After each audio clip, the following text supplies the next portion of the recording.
Well, hello, I hope you can hear me. Some months ago I travelled to Newark in northern Nottinghamshire. The A46 that took me there is now an excellent fast road.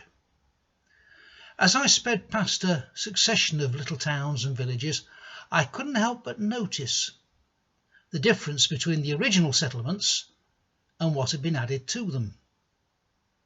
The ancient villages were all jumbled together in rows and terraces. They were built for a world where your everyday horizons were limited to the place you lived in, and possibly have been born in, and maybe would die in as well. You knew your neighbours and were probably related to half of them. The new housing on the village outskirts was a totally different kettle of fish. Far from being joined together, as many as possible of them were detached, even if you'd had a job stuffing a ferret down the gap between one house and the next. 6-foot wooden fences divide their gardens, and they seem specifically designed to keep your neighbours at arm's length. A whole new way of life has emerged in the time in which we live.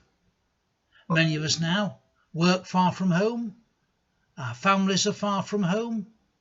The way we enjoy ourselves are far from home. The very road I was speeding down was one of many that we've built to enable us to live lives like this. Well, for the next few weeks or months, this way of life has come to a halt for many of us. My car must be wondering why I've fallen out with it.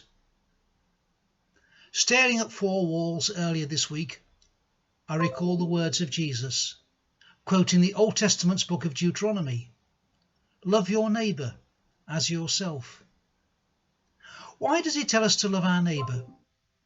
None of us choose our neighbours, and one of our neighbours here in Kettlebrook moved here because their last neighbours were so dreadful.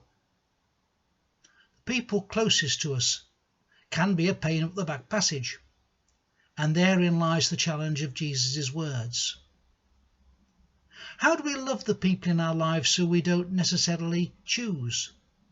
Some of whom, quite understandably, we don't like. I once knew a man who spent some of his time interviewing people who wanted to work overseas as missionaries. The first thing I try to find out, he once told me, is how they get on with the people they live with now. If they can't get on with the people next to them, how will they relate to people in a totally different culture? So there's the challenge of Jesus' words. If we rise to it, maybe the challenge will help us to grow emotionally and spiritually. And maybe also we can recreate something of the community support which, not so long ago, we took for granted. See you again soon. Bye-bye.